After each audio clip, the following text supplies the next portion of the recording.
হরে কৃষ্ণ। রাধে রাধে। আজ এই পবিত্র একাদশীর দিনে ভগবানের নাম কীর্তন, মহিমা কীর্তন করা অবশ্যই কর্তব্য। তাই আজ শ্রবণ করুন একাদশী ব্রত মাহাত্ম্য থেকে ভদ্রশীলের কাহিনী। পুরাকালে গালব নামে এক মহান মুনি নর্মদা নদীর তীরে বাস করতেন। তার ভদ্রশীল নামে এক বিষ্ণু ভক্ত পুত্র ছিল। সে ছোটবেলা থেকে বিষ্ণু মূর্তি বানিয়ে পূজা করত। বালক হয়েও লোককে বিষ্ণু পূজার উপদেশ ও একাদশী পালন করতে নির্দেশ দিত, নিজেও পালন করত।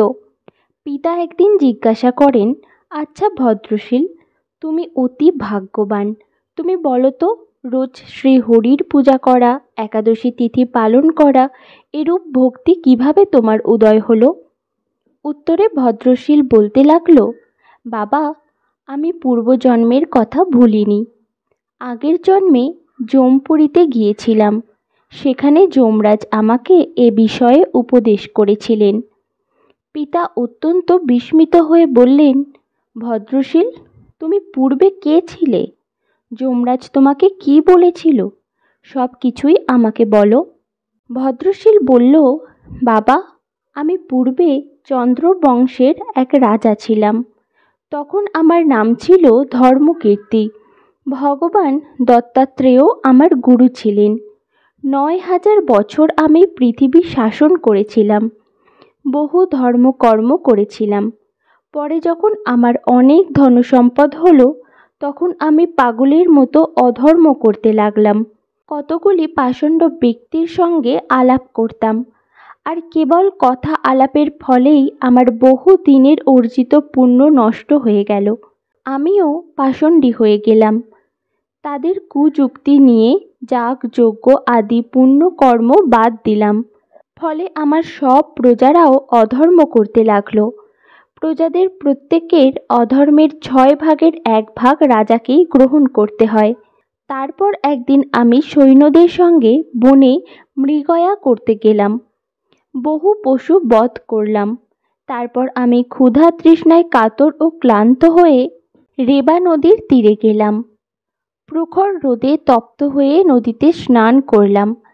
কিন্তু তারপর আমার কোনো সেনাকে সেখানে না পেয়ে চিন্তিত ও অতিশয় ক্ষুধার্ত হলাম।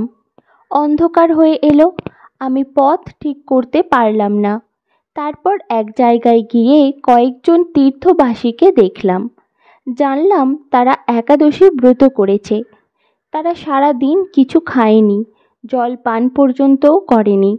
আমি তাদের সঙ্গে পড়ে রাত্রি জাগরণ করলাম। কিন্তু ক্লান্তি, ক্ষুধা, পিপাসায় কাতর হয়ে রাত্রি জাগরণের পর আমার মৃত্যু হলো। তখন দেখলাম বড় বড় দাঁত বিশিষ্ট ২জন ভয়ঙ্কর যমদূত এসে আমাকে দড়ি দিয়ে বাঁধল, আর ক্লেশময় পথ দিয়ে আমাকে টেনে নিয়ে চলল। তারপর যমপুরীতে পৌঁছালাম। যমরাজও দেখতে তখন ভয়ঙ্কর। যমরাজ চিত্রগুপ্তকে ডেকে আমাকে দেখিয়ে বললেন, পণ্ডিত, এই ব্যক্তির যেরূপ শিক্ষা বিধান তুমি তা বলো। চিত্রগুপ্ত কিছুক্ষণ বিচার করে ধর্মরাজ যমকে বললেন, হে ধর্মপাল, এই ব্যক্তি পাপ কর্মেই রত ছিল সত্য, কিন্তু তবুও একাদশীর উপবাস জন্য সমস্ত পাপ থেকে মুক্ত হয়েছে। তীর্থবাস ও রাত্রি জাগরণও করেছে, তাই ওর সব পাপ নষ্ট হয়েছে।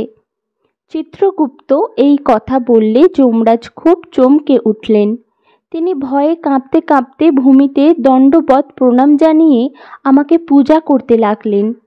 তারপর তার দূতদের আহ্বান করে বলতে লাগলেন, হে দূতগণ, তোমরা ভালো করে আমার কথা শোনো। তোমাদের মঙ্গলজনক কথা আমি বলছি। যে সব মানুষ ধর্মরত, তোমরা তাদেরকে এখানে আনবে না। যারা শ্রী হরির ভক্ত, পবিত্র, একাদশী ব্রত পরায়ণ, জিতেন্দ্রিয় এবং যাদের মুখে সর্বদা হে নারায়ণ, হে গোবিন্দ, হে কৃষ্ণ, হে হরি উচ্চারিত হয়, যারা সকল লোকের হিতকারী ও শান্তিপ্রিয়, তাদেরকে তোমরা দূর থেকেই পরিত্যাগ করবে, কারণ সেই সব ব্যক্তিকে আমার শিক্ষা দেবার অধিকার নেই। যারা সর্বদা হরিনামে আসক্ত, সর্বদা হরিকথা শ্রবণে আগ্রহী, যারা পাষণ্ডগণের সঙ্গ করে না, ভক্তদের শ্রদ্ধা করে, সাধু সেবা, অতিথি সেবা পরায়ণ, তাদেরকে পরিত্যাগ করবে। হে দূতগণ, তোমরা শুধু তাদেরকেই আমার কাছে ধরে আনবে যারা উগ্র স্বভাব, ভক্তদের অনিষ্ট করে, লোকদের সঙ্গে কলহ বাঁধায়, একাদশী ব্রত পালনে একান্ত পরাঙ্গমুখ, পরনিন্দুক, ব্রাহ্মণের ধনে লোভ পরিতন্ত্র, হরিভক্তি বিমুখ, যারা ভগবত বিগ্রহ দেখে শ্রদ্ধাবৎ হয় না, মন্দির দর্শনে যাদের আগ্রহ নেই, অন্যের অপবাদ করে বেড়ায়, তাদের সবাইকে বেঁধে এখানে নিয়ে আসবে। যমরাজের মুখে এসব কথা শুনে আমি আমার পাপ কর্মের জন্য অত্যন্ত অনুশোচনা করতে থাকি। তারপর আমি সূর্যের মতো উজ্জ্বল দেহ লাভ করলাম। একটি দিব্য বিমানে চড়িয়ে আমাকে যমরাজ দিব্যলোকে পাঠিয়ে দিলেন। কোটি কল্প সেখানে অবস্থান করার পর ইন্দ্রলোক স্বর্গে নেমে আসি। সেখানে বহুকাল যাবৎ অবস্থান করার পর এই পৃথিবীতে এসে সদাচারী মহান ব্রাহ্মণ কুলে জন্মগ্রহণ করেছি। আমার জাতিস্মরতা হেতু এসব ঘটনা আমার হৃদয়ে জাগ্রত আছে। আমি পূর্বে একাদশী ব্রত মাহাত্ম্য জানতাম না। অনিচ্ছাকৃতভাবে যখন একাদশী পালনে এত ফল লাভ করেছি, তাহলে ভক্তি সহকারে একাদশী ব্রত উপবাস করলে কী প্রকার ফল লাভ হয় তা জানি না। তাই বৈকুণ্ঠ ধামে ফিরে যাওয়ার ইচ্ছায় আমি পবিত্র একাদশী ব্রত ও প্রতিদিন বিষ্ণু পূজা করব এবং অন্যদেরও এসব পালন করতে উৎসাহী করব। পুত্রের কথা শুনে গালব মুনি অত্যন্ত সন্তুষ্ট হয়ে ভাবলেন, আমার বংশে এই পরম বিষ্ণু ভক্তের জন্ম হয়েছে, তাই আমার জন্ম সফল, আমার বংশ পবিত্র হলো। এই হলো একাদশী ব্রত মাহাত্ম্য থেকে শুধুমাত্র একটি কাহিনী, ভদ্রশীলের কাহিনী। এর দ্বারাই আমরা শিক্ষা পাই একাদশী ব্রতের কত মাহাত্ম্য। একাদশী ব্রত কোনো ফল লাভ করার জন্য নয়, ভগবানের সন্তুষ্টি বিধানের জন্য প্রত্যেকটি একাদশী ব্রত অবশ্যই পালন করা কর্তব্য। দুর্লভ মানব জীবন লাভ করেও এই ব্রত অনুষ্ঠান না করলে বহু দুঃখে কষ্টে 84 লক্ষ যোনি ভ্রমণ করতে হয়। অহংকার বশত একাদশী ব্রত ত্যাগ করলে অশেষ যম যন্ত্রণা ভোগ করতে হয়। যে ব্যক্তি এই ব্রতকে তুচ্ছ জ্ঞান করে, জীবিত হয়েও সে মৃতের সমান। কেউ যদি বলে একাদশী পালনের দরকারটা কি, সে নিশ্চয় কুম্ভীপাক নরকের যাত্রী। যারা একাদশী পালনে নিষেধাজ্ঞা জারি করে, শনির কোপে তারা বিনষ্ট হয়। একাদশীকে উপেক্ষা করে তীর্থ স্নান আদি অন্য ব্রত পালনকারীর অবস্থা গাছের গোড়া কেটে পাতায় জল দানের মতোই।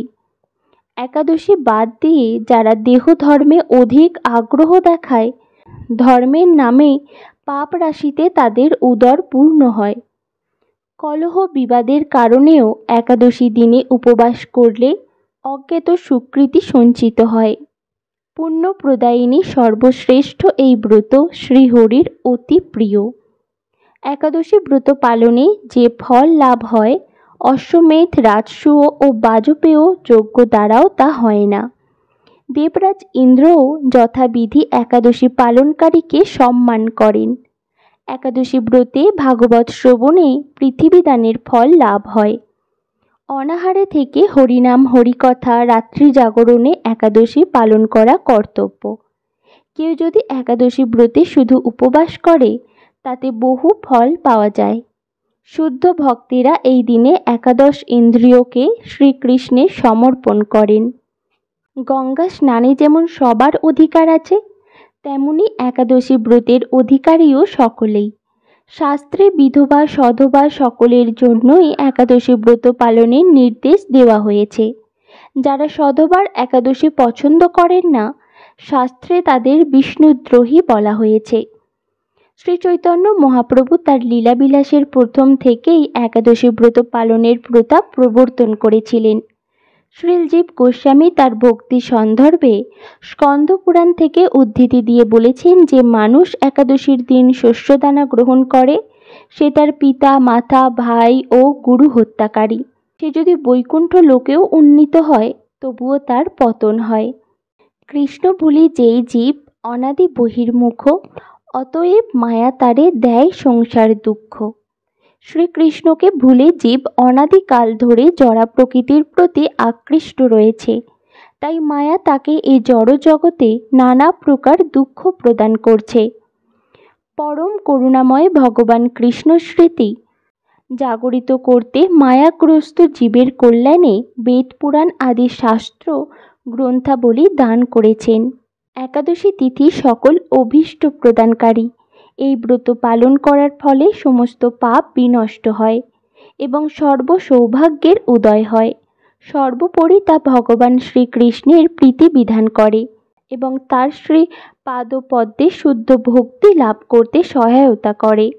আজ পরম পবিত্র পাপমোচনী একাদশী।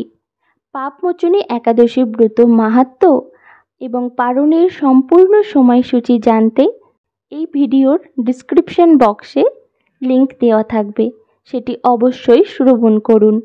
সকলে ভালো থাকুন, সুস্থ থাকুন, ভক্তি ভরে একাদশী ব্রত পালন করুন। হরে কৃষ্ণ কৃষ্ণ কৃষ্ণ হরে হরে, হরে রাম রাম রাম হরে হরে। রাধে রাধে।